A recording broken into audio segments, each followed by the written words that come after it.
Welcome to the Leaders in Payments podcast, where we talk to C-level leaders from across the payments landscape. We'll be discussing the products and services that impact the payment space today, as well as trends and predictions for the future of payments. We will also hear stories from our guests about their journeys to the top. At all levels of the organization, just to share some fun facts here, in 2022, 46% of our U.S. workforce was female, and 30% of our U.S. vice presidents and above, so people who are in leadership roles in the U.S. and 28% globally, which is a phenomenal statistic, are women. Now, am I satisfied at 28 or 30%? No, but the growth is just tremendous because we continue to see year-over-year increases in the percentage of women in leadership.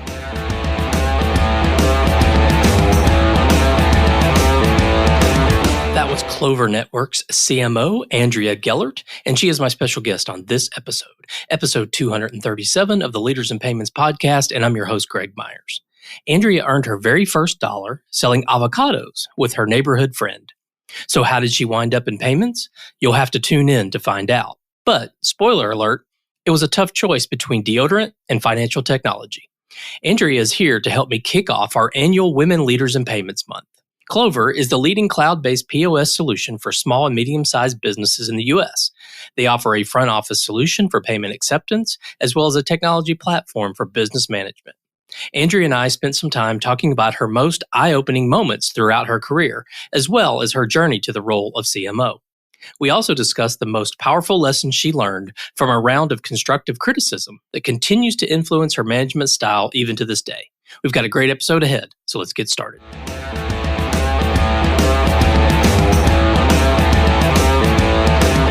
Hi, Andrea. Thank you for being here and welcome to the Leaders in Payments podcast. And more specifically, thank you for participating during Women Leaders in Payments Month. Hi, Greg. It's great to be here. Thanks so much for inviting me. Absolutely. So first, tell our audience about your role today, and then we'll kind of rewind and talk about your journey to where you are today.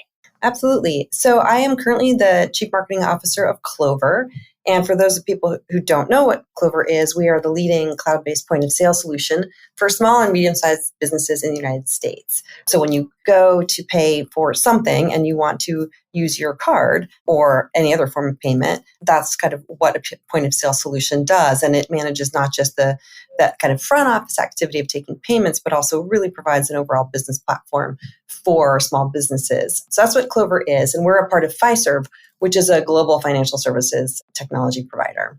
Great. So where did you grow up and what was your life like growing up? I grew up in Los Angeles. So I am a California girl at heart and had a really great childhood. You know, LA in the 70s and early 80s was a very special place. It was still more, I would say, small town than large city. And I grew up in, I would say, a pretty progressive environment, very oriented towards girl power oriented, both at school and at home. Spent a lot of time, as you can imagine, outdoors. I love the outdoors and kind of try to keep some of that LA-ness about me at all times.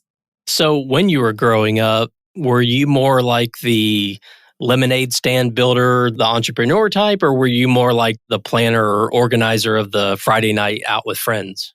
You know, Greg, I was a little bit of both. I actually earned my very first dollar selling avocados with a friend of mine, a neighbor of mine who lived up the street, and she had avocado trees in the backyard, and we set up the equivalent of a lemonade stand, but for avocados. Nice.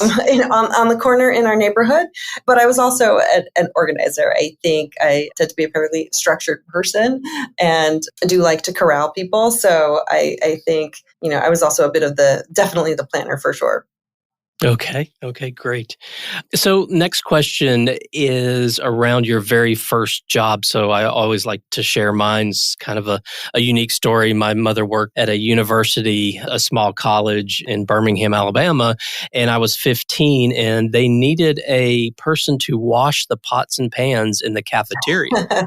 So that was my first job when I was 15. Went to work at 10 and got off at 2 during the summer and washed pots and pans. So curious what your very first job was.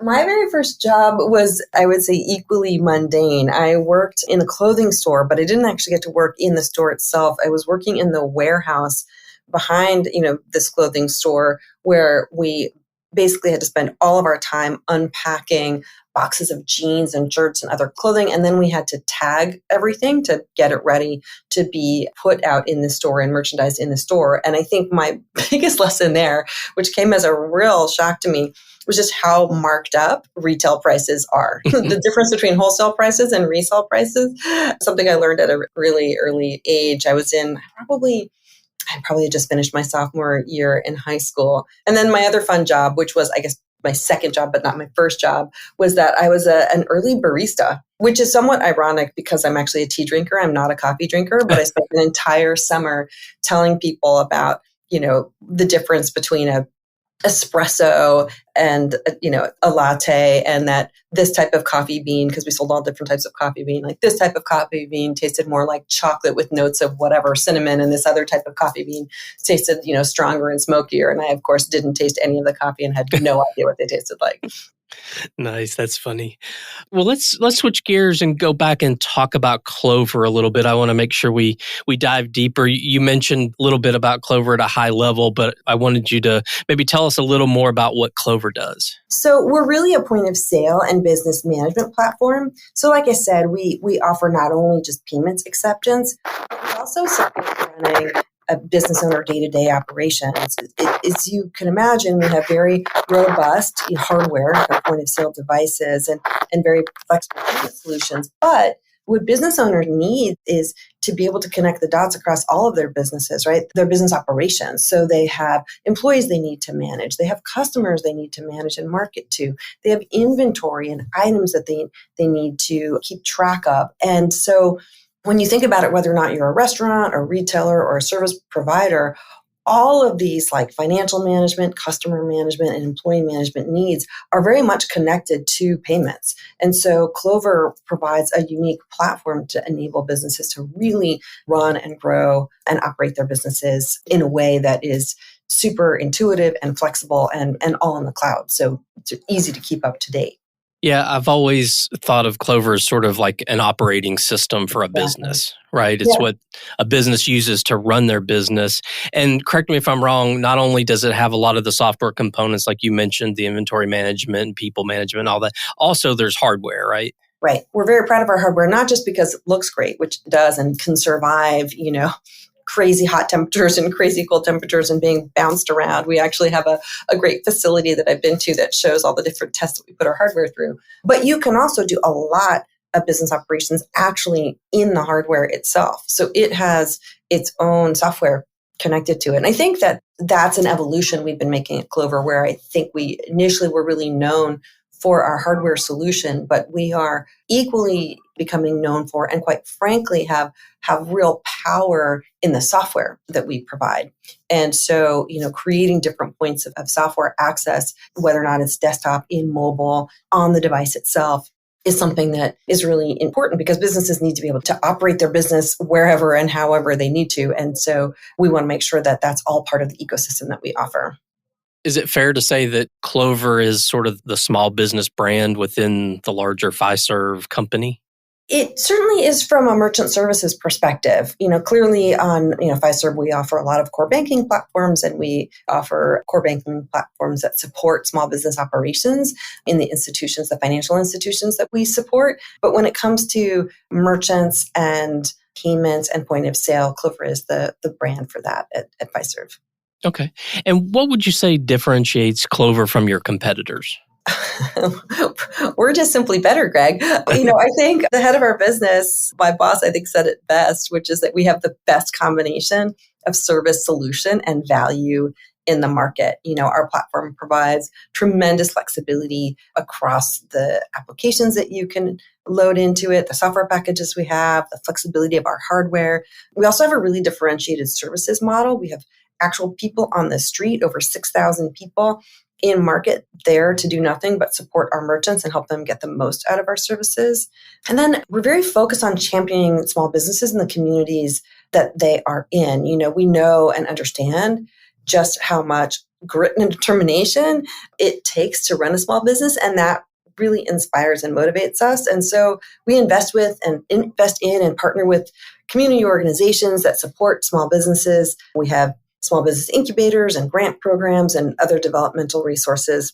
And we do this through partnerships like our Back to Business grant program, but we also have programs like our Clover Academy and our blog to really help educate merchants in areas that we know they need help on. And listen, underpinning all of this is that we have the backing of Fiserv, which is a global powerhouse, right? And recognized leader known for consistency and stability. And so we have this just amazing commitment to provide, I would say, like an enterprise grade solution to small business, which is completely differentiates us in the market.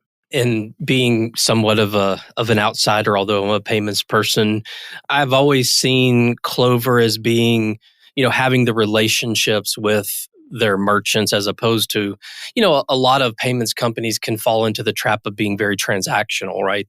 They see it as clicks as opposed to relationships. And I've always thought Clover sort of had that. You kind of named all the things you do to support the communities and support the small businesses. So to me, the way I compartmentalize it is that it's very relationship oriented as opposed to transaction oriented. I like the way you say that, Greg. That might be my new favorite way of describing why we're better.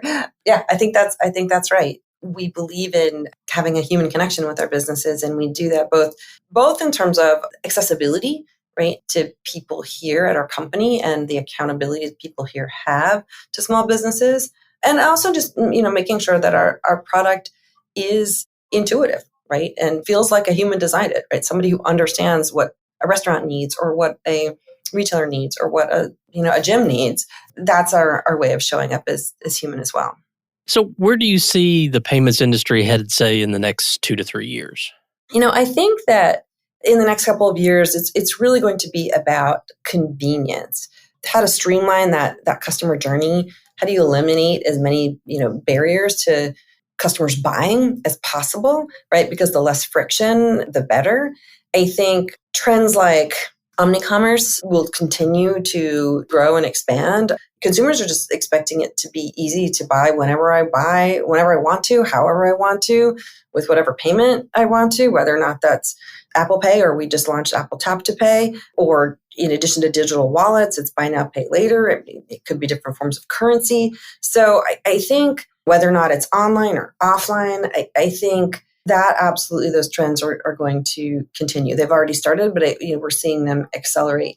I also think this notion of improved security practices are going to be really important. We all are thinking about data and privacy and system security, and I think people want to make sure that their systems are keeping up and staying ahead of the trends to make sure they're not inadvertently in a cyber situation or in a fraud situation. And so we are obviously doing a lot of things, and we already do as part of Fiserv to, like I said, part of our kind of enterprise grade is our focus there. But I think that's going to continue as well. Any thoughts about maybe get the crystal ball out and say 10 years from now, where do you think things are headed? From a payments perspective or from a like how people are buying perspective or both? Yeah, I think it's all commerce, right? What changes do you see happening in the 10, there are things like I thought we were headed down a path where crypto was going to become a method of payment, and we've seen that practically stop, right? It's more now of just a potential investment, and the whole concept of using crypto to buy everyday things is maybe going to happen in 10 years, but that has slowed down. And blockchain being part of business, maybe not so much in the small business space, but certainly in payments overall. And, you mentioned some of them that I think are 2 or 3 year things, but they're also 10-year things, is continuing to remove friction from the buying process. There's still tons of friction in times when certain payment type things don't work, and you just kind of scratch your head. And that's even with large companies, thinking of larger franchises and things where you would expect a simple payment to work and it doesn't. So I think those are the type things that I'm kind of thinking about. It's funny, when I try to think about where things are going to be 10 years out, I tend to look at my kids who are sort of young adults at this point and look at how they view the world and how they move around the world. And I think for the most part, they don't even need a physical wallet anymore. Everything's on their phone. And I don't know where that takes us in 10 years, but I think that trend of you're just going to be connected constantly and in real time to the transactions you want to make and the things you want to buy. It's moved already from their phones to their watches, and who knows where it will go from there. But I think this being tethered to a desktop, being tethered to a computer, being tethered to a physical wallet is only going to get more and more diffuse in the next 10 years. Yeah. I think that's all I could commit to on the 10 years. Yeah. I've always said as soon as all the states go to a digital type driver's license where you can, show your driver's license on your phone, that'll be the day when no one carries a wallet anymore, right? But it's starting. Yeah, it's going to be here for our kids, no doubt. Right. All right, well, let's switch gears a little bit and talk about you and sort of your background. So tell us about your journey, how you became the CMO at Clover, maybe a little bit about your background, and then how you got to Clover. Sure. I'm really old, Greg. How much time do you have? So, listen, I joined American Express as a summer intern. I had been making the decision as a summer intern about whether or not I wanted to go to American Express and focus on financial services or go to a consumer packaged goods company. And I was really struggling with the decision, but I came to New York to talk to both companies. And at American Express, the summer job was to be working at what's now open, so the Small Business Services Group, which really was a card issuer. So it was all about issuing charge cards for small businesses. And the other opportunity I had, and I won't name the company, was to work on some type of consumer product. And the person who I had spent the most time with, who I think the job was going to be with, was responsible for deodorant. And I walked into this gentleman's office, and he had deodorant everywhere, right? Because he was product manager for deodorant. And I remember thinking, listen, I think deodorant provides value in this world, but I don't think I want to spend my time thinking about shelf feet and shelf space of deodorant. I like this idea of having a longer term value proposition to focus on, and how do you develop a deeper relationship with a customer over time, because you're so integral to their day-to-day kind of operation or their day-to-day business model. And so I ended up making that call, and I didn't expect that was going to be my decision, actually, Greg. I thought for sure I would do the consumer products thing. That had been my focus at graduate school. I really thought I was going that direction. So I surprised myself by switching gears and ended up spending 15 terrific years at American Express. I worked my way up in marketing and strategy and account development functions across both open as well as the merchant services division. And then from there, I made my way through other companies. I really wanted to take a turn in earlier stage companies and spent several years in early stage companies, ultimately becoming the Chief Marketing and Revenue Officer of OnDeck, which was a pioneer in the online lending business industry for small businesses. And then I joined Clover in 2021. So that's the 5-second overview of my career. So what drew you to Clover? I really think of myself as I would say sort of a full stack marketer. I have experience across the full spectrum of marketing, from brand, earned media, PR, to growth marketing, to product marketing, to lifecycle marketing, to marketing operations. And the opportunity to become the CMO of Clover and really bring my expertise in those areas to a business that was still in financial technology, but had this really interesting combination of hardware and software to support small business was really motivating for me and really exciting for me. And so, at a time where Clover was shifting its go-to-market focus from being solely focused on channel partners to creating a more direct relationship with small businesses. And so for me, it was very much a kind of a white space, like entrepreneurial opportunity, which I just thought was a great combination of having the backing of a large company, but really with a more innovator orientation and entrepreneurial orientation with Clover, as well as this full stack marketing opportunity. And so that's what really drew me here. We've all heard the terms embedded payments or integrated payments. And of course, it's a huge trend in our industry. But the truth is, there's so much more to the story. So in collaboration with NMI, the fully integrated payment solution built to scale, we've launched the Be Solid campaign, where we're exploring embedded finance with guests from leading companies like KeyBank, Bain Capital Ventures, and more. To listen to the latest episodes, visit leadersinpayments.com or nmi.com/resources/podcast. In a world full of squares and stripes, be solid. Obviously, you've been very successful throughout your career. So what are some of your guiding principles? I have a few. I think the first one is always make sure you have defined goals, right? You've got to know what the end game is. You have to start with the end in mind. And so make sure that you've got defined goals. And if you're in a situation that feels ambiguous, like get the clarity. Make sure that there is clarity because that's important not just for you, but for your team, for your business partners and the like. So that's the first one.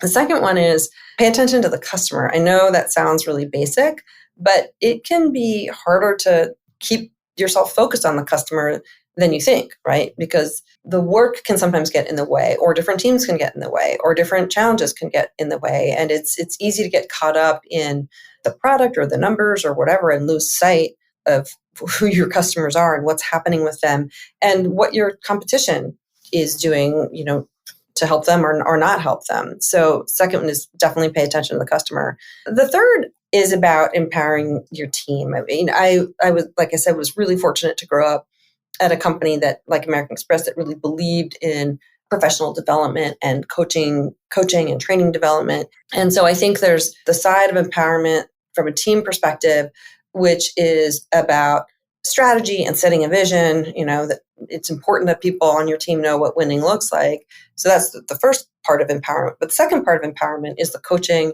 and the ongoing feedback and training and development that then you provide your team to help them achieve their goals. So that's really the third one is around empowerment. And then the last one I think is just, be human, right? Where we all get up, in the morning and sort of get dressed and get to work and have other things, in our lives. And so bring all of yourself to work and be human and, support the people around you from an empathy perspective, I think is the last one. Yeah, I love that one. Be human. That's great. I did want to double click on the first one, the goals a little bit, just curious.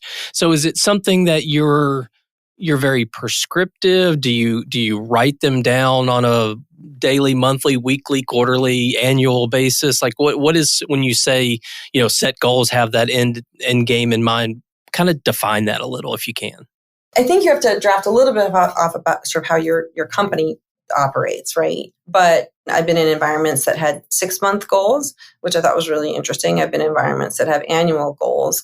Either way, from my perspective, you've got to break that down into, at this point, I would say quarterly goals. Although, again, it depends a little bit on the function. If you're in a growth marketing team where you're providing leads and acquisition, that's a monthly, that's more of a monthly goal. So you've got to tailor the individual goals to, the type of work that's happening on your team. But yes, I really believe in goals that are both qualitative and quantitative. So it's what we're going to do and how we're going to measure it.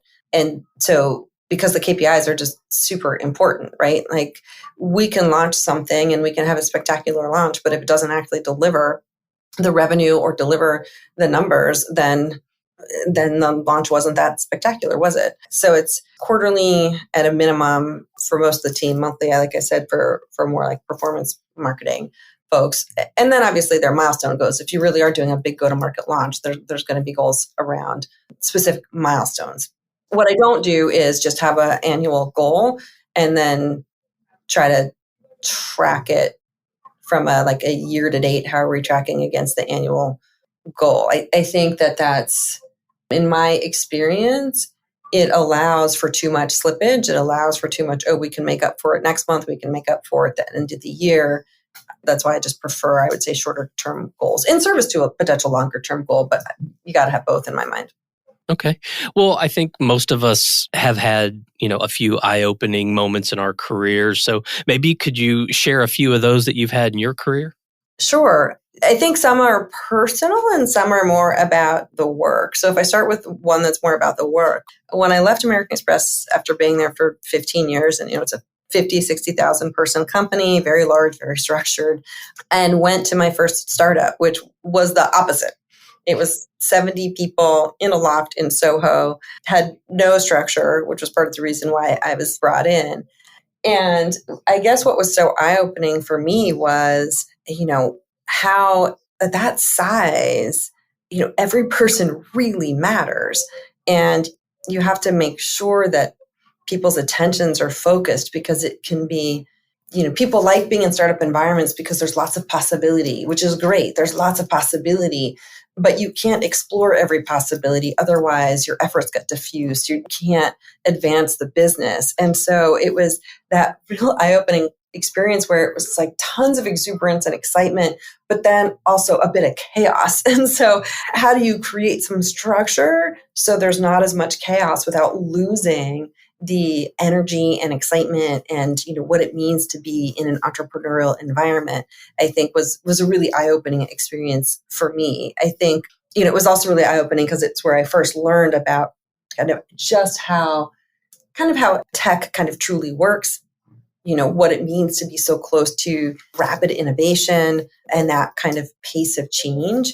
And what I've really kept from that experience is how to create that energy regardless of the size of the company that I'm at. So I think that was my first, I would say, like one eye-opening experience I've had. The other eye-opening experience I've had this throughout, my career, is whenever you get constructive, or critical feedback. I remember when I was first managing people, and my leader, who was a fairly formidable woman, sat me down at some point and said, Andrea, every time you're in my office and you have somebody on your team going over kind of an update, and I ask them a question and they start to stumble with the answer, you cut right in and answer for them. And I know that you think you are trying to be helpful because you're trying to get me the answer that I'm, an answer to my question, but you're actually not being helpful because you're not giving the manager on your team the opportunity to kind of work through it on their own, figure out how to get over their nervousness, figure out how to articulate, maybe figure out that they weren't as prepared as they should have been. You need to let them go through that experience on their own, even if it's uncomfortable for you.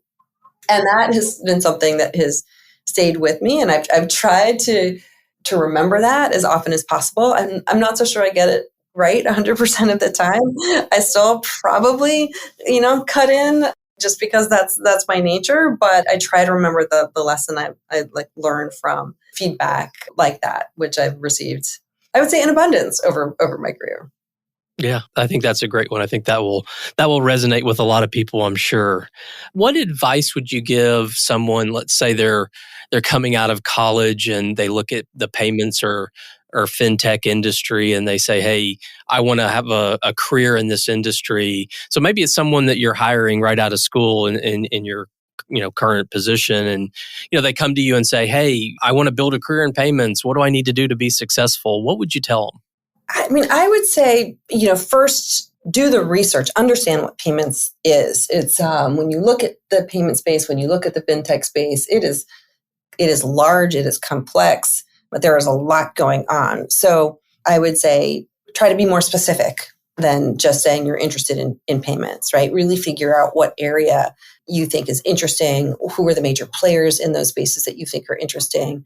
Who are the tertiary influencers that are disrupting the way in which money moves, right? So definitely do your homework there. I would also say that once you get a job, right? So somebody starting here, I think my advice to them would be do the work, right? That it is a really complicated industry, and understanding how things get made, how sort of the money moves, understand the details. It's really, really important and super helpful over your career to kind of understand how the sausage is made.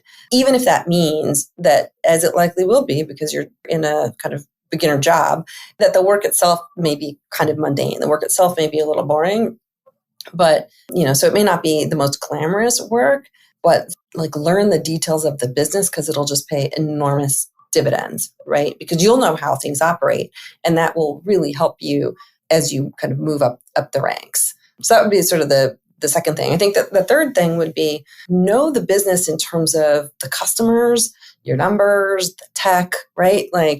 Just get to understand all of those dynamics, and particularly, and again, for somebody like me, particularly get to know the customers.